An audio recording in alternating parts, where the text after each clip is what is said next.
Maya Angelou wrote, I love her, you hear me use her quite a bit in my words.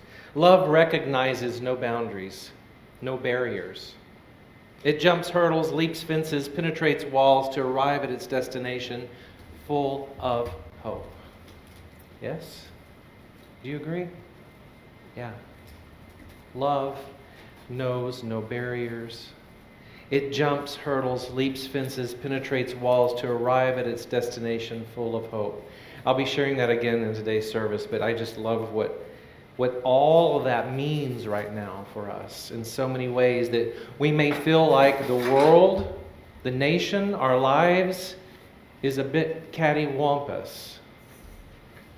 Is that a new word for you? All of a sudden I saw this face. It's a very strong word, cattywampus. Have you ever heard it before?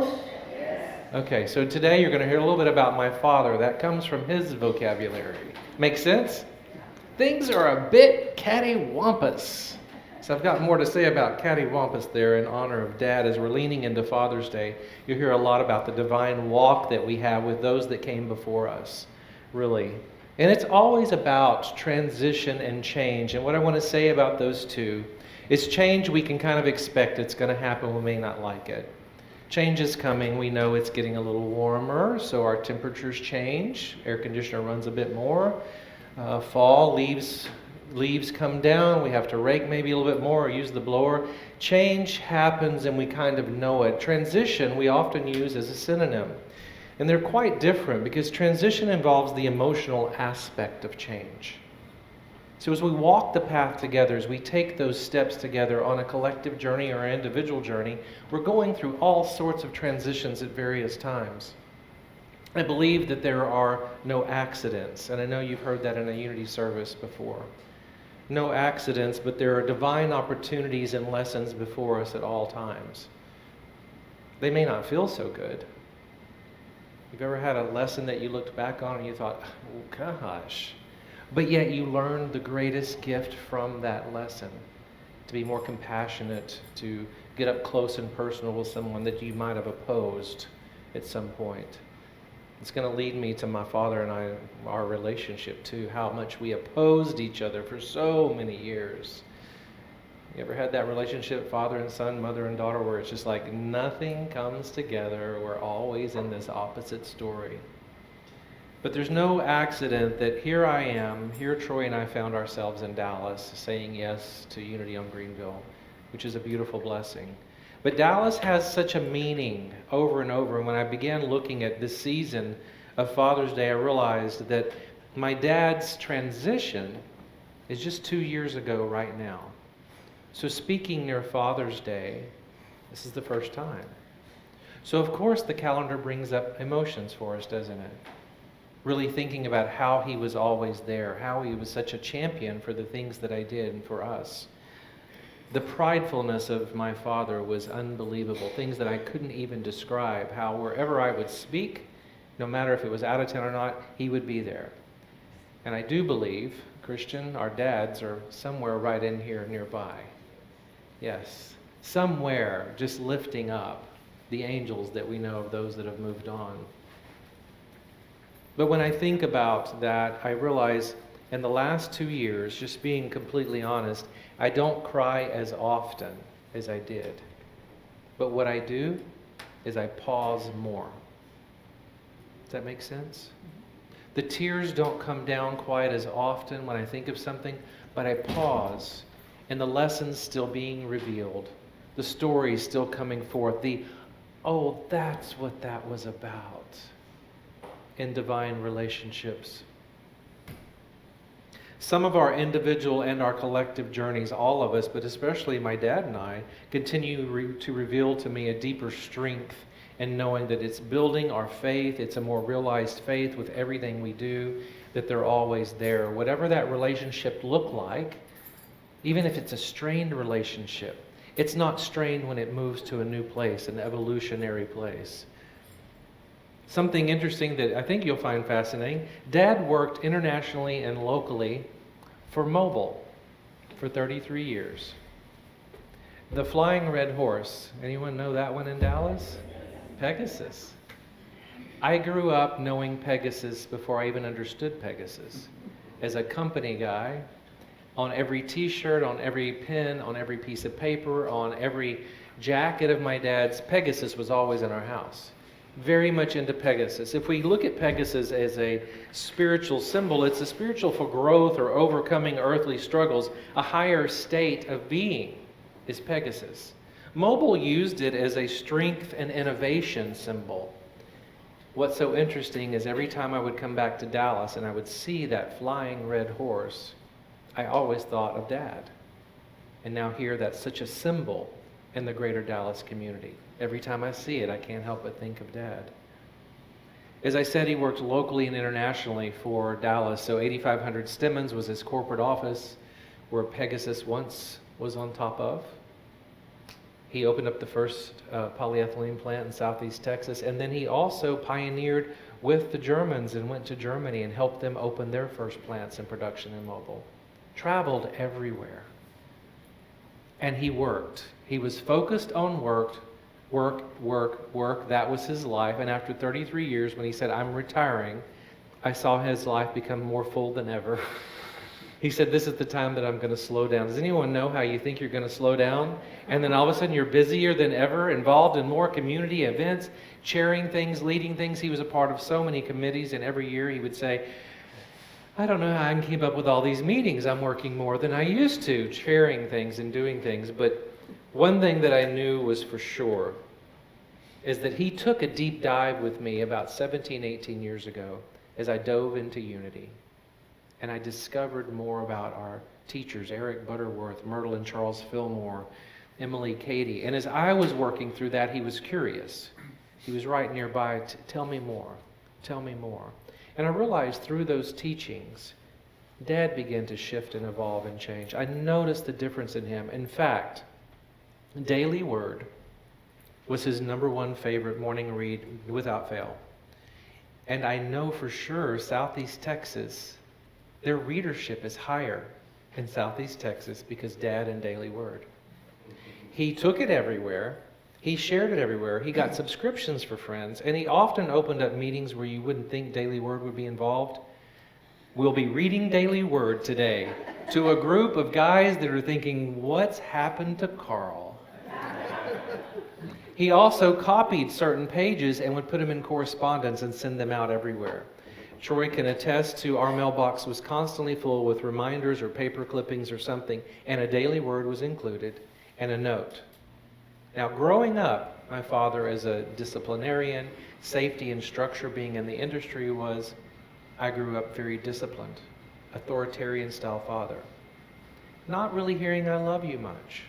And I don't say that as a throw off to my father. That was the way he parented. But what I did realize in our later years, for probably 30 years, is I love you was morning, noon, and night. I love you was with every card. He was constantly saying, I love you, calling on voicemail, I love you. It was something he shouted from the rooftops of his pride and his joy, and what I'll say, with his sons, because his favorite son is Troy, sitting right back there in the background, probably sitting there. He just loved him some Troy. Everything about him. We still did our dad and son thing, though. We debated on quite a bit of stuff often. But what's so important about relationships is when we get up close and personal, we don't let them go. Stay close, learn more. Why is that? Maybe it's a generation or a period of time in which he grew and he was trying to run interference for safety, trying to keep me safe from things or something he knew that maybe I didn't know. But he would often say things like, the one thing that got him on Unity was, I'm going to do some meditation. He would go, what is meditation? It's not a term or a word that he used in his faith tradition. I'd say, I'm going to go sit at the end of the pier and I'm going to meditate. Meditate? What is meditate? I don't get this part of it. And I'd say, Dad, you meditate. Well, I do not. I said, you do? I do not. And so we would do our thing. And I'd say, okay, I've watched you my entire life as a child.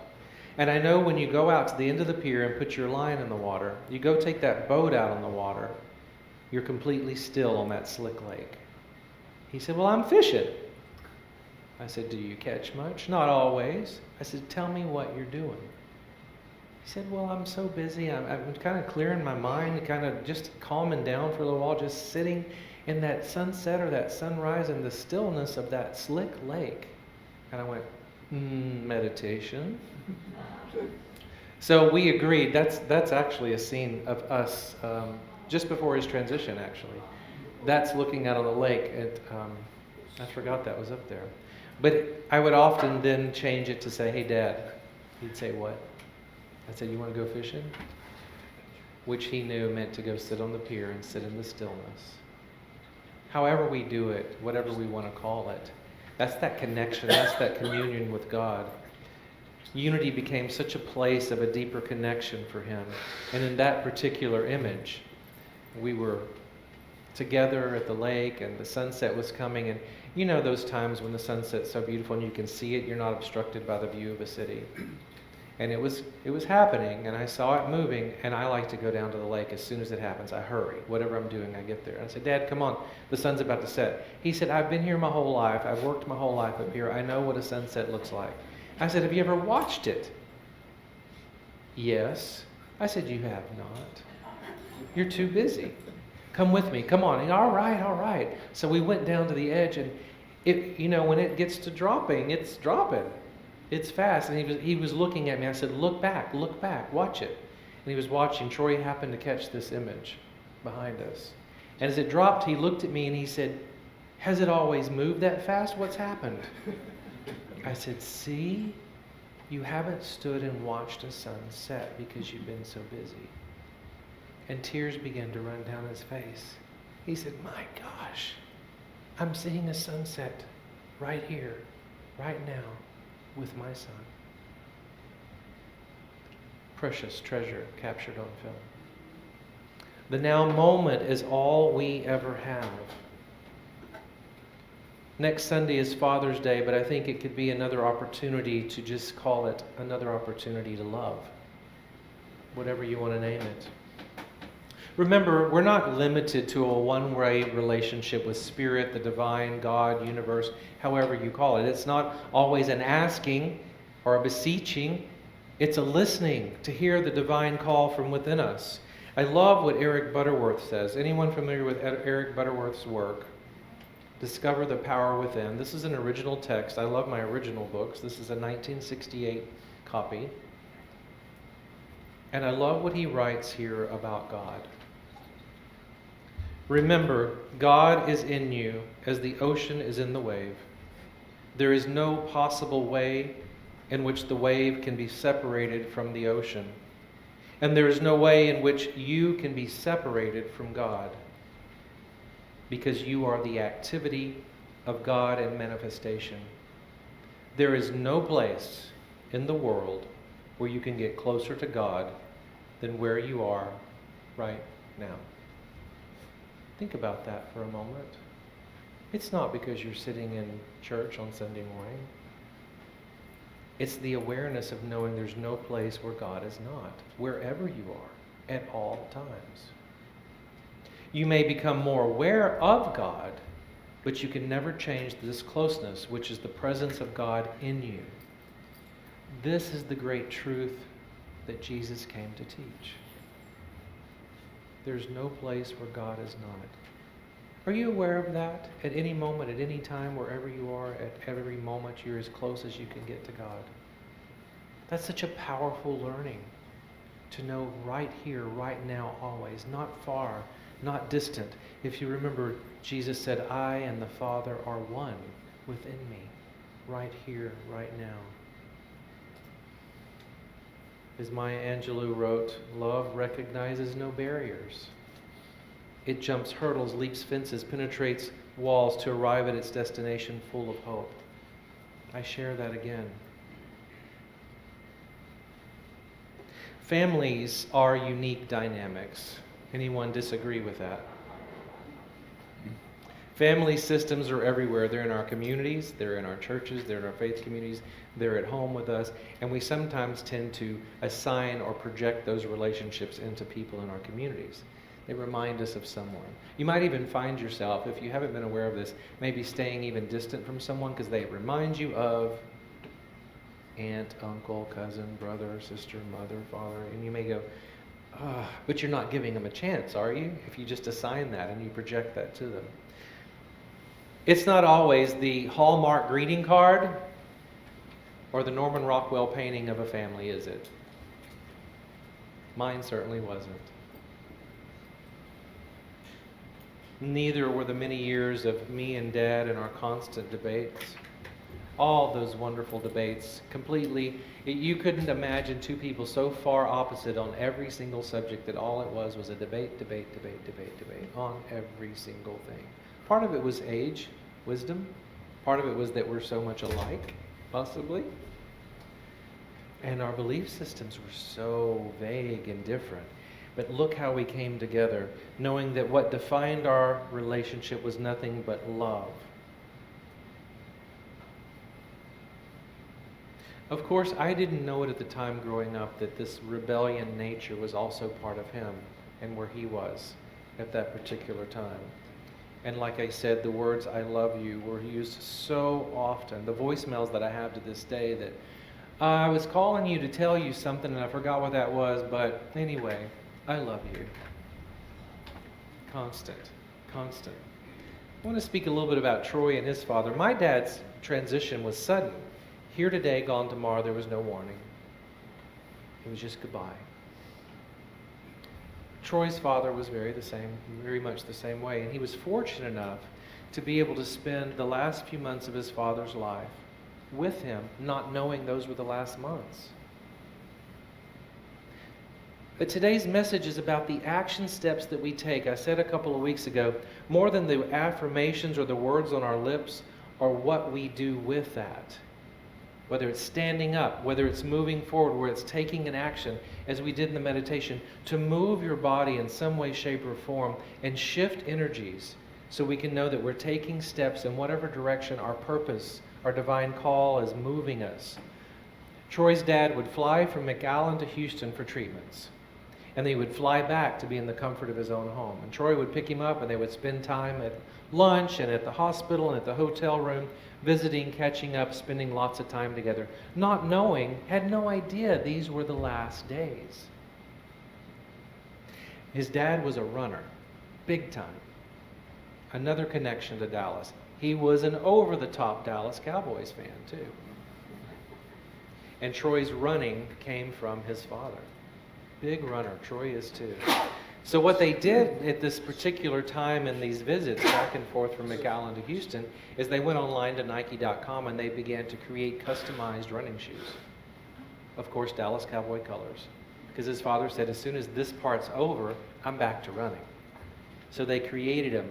What happened was his father made his transition before that order got to be placed.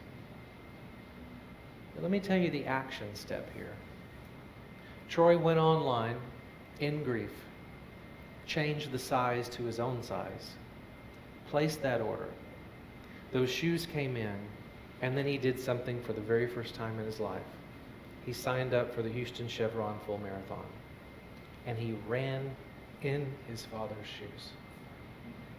That's a powerful testament to love, but it's the action steps that we take. Do something with it. And I know that with every step that Troy ran, and the first marathon for sure, was a meditative process. It was a grief process. It was an anger, a frustration of what happened process. And later he also told me as he went through the streets and he would pass the hospitals, he sent love and light to the many that were going through all sorts of challenges. Not knowing their name, but just knowing that there could be challenges there. And I'm sending healing and joy and love with every single step. I know when Troy runs now, it's a meditative process.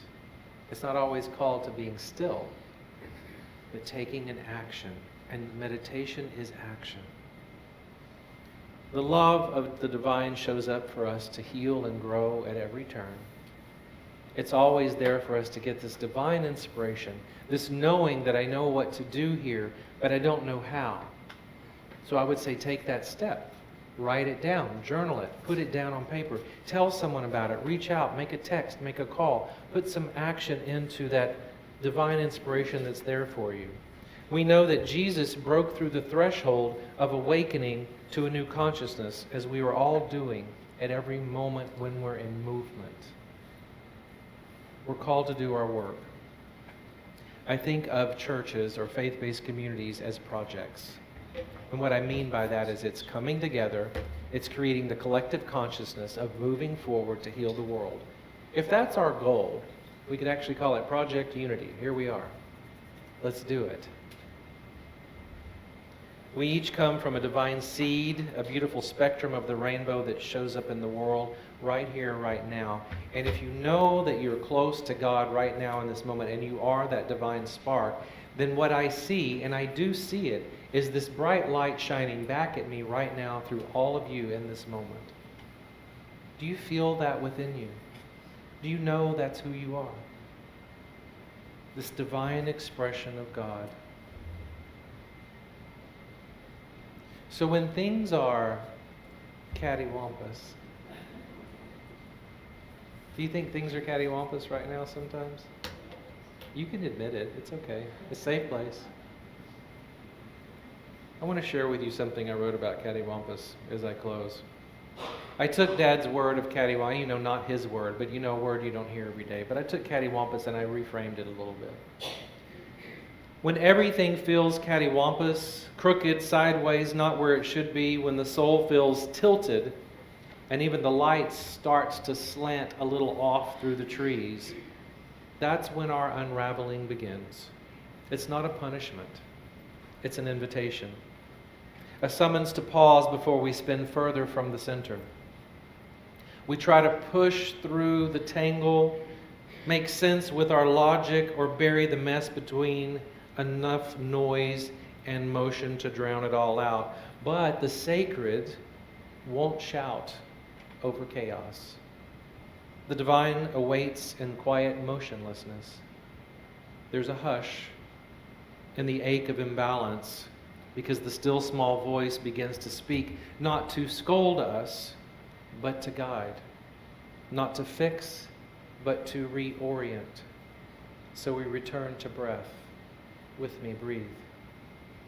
To the earth beneath our feet, to the now moment, when grace is still flowing and alignment is still possible. This disarray is not disorder, but an invitation for each one of us to return to center, to realign with creation. In the stillness, purpose stirs us, and in the quiet, the divine plan can truly be heard. So pay attention to life this week where things feel off. Realize, how am I feeling off? We may all feel it a lot lately. Return to center, return to breath. Plant your feet on the ground and know that there's a divine unraveling that's happening, which is a beautiful thing, so we can see what's ahead. And just take whatever action step it is. Make a text or a phone call to see if someone's okay. Sit for a moment or two longer in prayer and meditation. See the divine light within you and with all people. And always remember that each one of you matter. Do you know that? I want to see some nods. Are you working on that? You might be working on that for some of us, right? That you are sacred. Joining us online at a recorded time later, remember this, that you are sacred. Each one of us. And that continues. And then if you haven't heard it today, I invite you to listen right now. If you want to put your hands over your hearts, take a breath with me. Know that you are loved. You are loved. Say with me, I am loved. And I am love. And so it is. Thank you. Thank you.